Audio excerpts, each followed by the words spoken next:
Illowa FCA's Night of Champions is just that, celebrating Jesus and how he's moving through FCA in our 18-county area. Just a great night of worship and a great night of celebration as Illowa FCA honors our Hall of Faith inductee, Bill Sandry, and also our two Scholar-Athlete winners, Emily Ford of Geneseo and Josh Green of Prophetstown.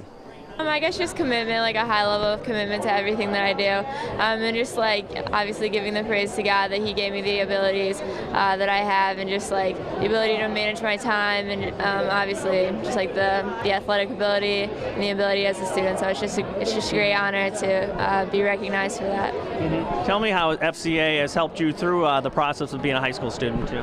I guess, well, to have like close friends to support me. I know that like there's pressures and temptations in high school, and just have like a strong group where I can just go and like find support if I need it, and then just developing a relationship with Jesus through like TFCA and FCA. So. How have you grown as a believer, do you think, from freshman year to this point right now? I mean, do you feel like your intimacy with Christ is at a much higher level?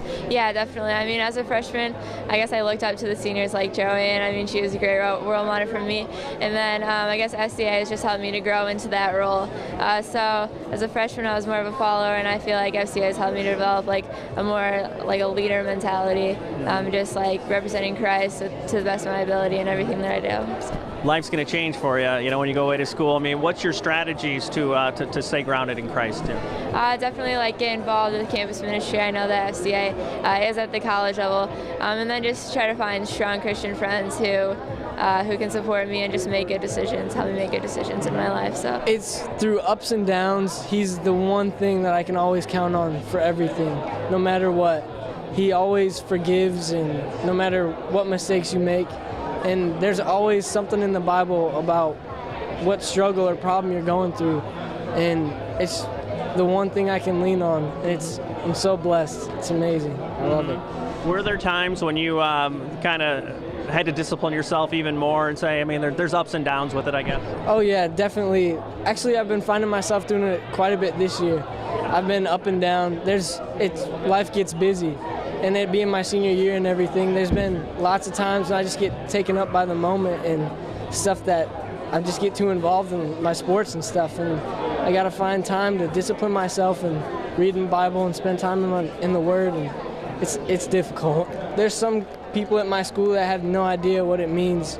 And I hope that they find something different in the way that I act and I carry myself. So they ask me what's different, and I can show them and try to teach them about what God is and who He really is and what He did to save that person individually, no matter what they've done in their past. Yeah, talk about too. I mean, life is going to change for you too. You know, being a college student, what are some ways that you're going to succeed with your faith that way? What are some strategies that you have to say, you know what, I'm going to stay connected to Christ even though my world's changing a little bit? Yeah, I'm going to a community college, and I don't think they have a Bible study or anything there. And I want to try to start one up. It'd be pretty cool to get some of my friends or some guys on the cross-country team that I'm going to be joining to just sit down and have a Bible study with me, or just spend time hanging out, talking about the Word or anything. I want to find some friends that will help me grow, and I can hopefully help them grow as well. When I was at the University of Kentucky, truly a defining moment in my life. It defined my future because I became a Christian. I began to live for Christ. I surrendered my past sins to Christ. Defined who I became as a lover of God and as a lover of people. Was modeled very well to me by PJ Throckmorton at the University of Kentucky. I changed who I was as an athlete.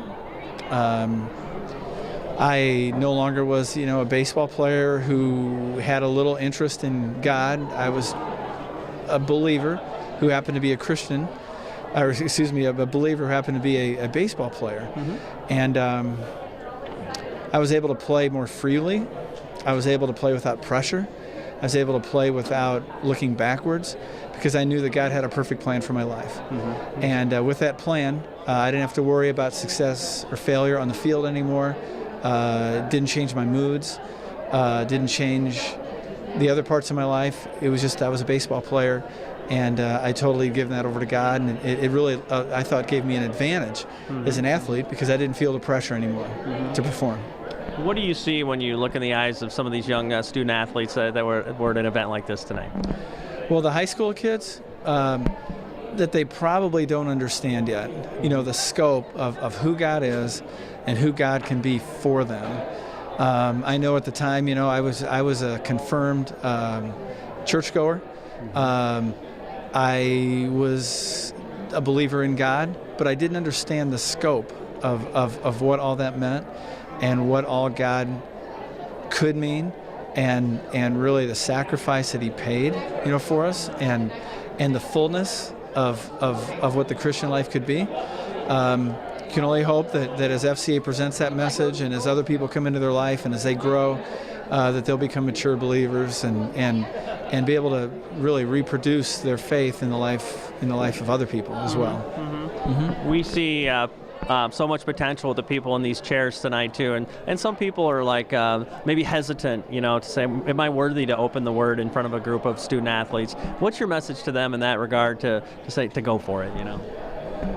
Well, number one, I would understand. There's a certain timidness that comes. I know when I was a believer, the first thing PJ did was, hey, go share your testimony, and I didn't know anything.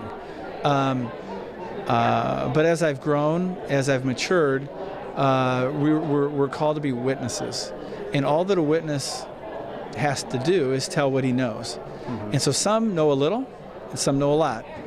And so I would just encourage them to be a witness and just tell them what you know.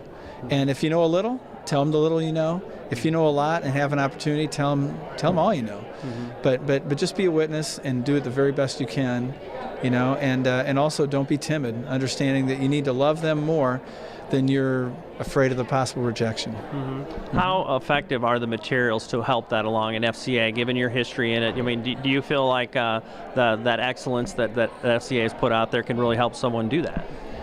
The resources at FCA, I think, specifically the Bible. The FCA Bibles are extraordinary. Mm-hmm. Every year I know they change them. I believe they change them. But in there, you get a great version, of the text, itself. But then you get all the help you need to get through, devotionals, to cross-reference, topical studies, things like that are extraordinary. Resources are great. Personally, not to bring your specific ministry to limelight, because it's about God, of course, but just the videos you do are extraordinary, and weaving people and faith and sports all together, and using those and being on the cutting edge of technology. Just love the fact that FCA is always trying to use whatever resources are out there to present the message. The function is the same, to share the gospel, but the form has to change. And FCA does a really good job of changing the form to share the basic message, the function of sharing the gospel. Mm-hmm. Mm-hmm. Well, looking at that camera, speaking to PJ right now, it's years later. How grateful are you? PJ, one thing I neglected to tell the people tonight was the dozens of people from your university that have gone into ministry from the University of Kentucky, a secular university.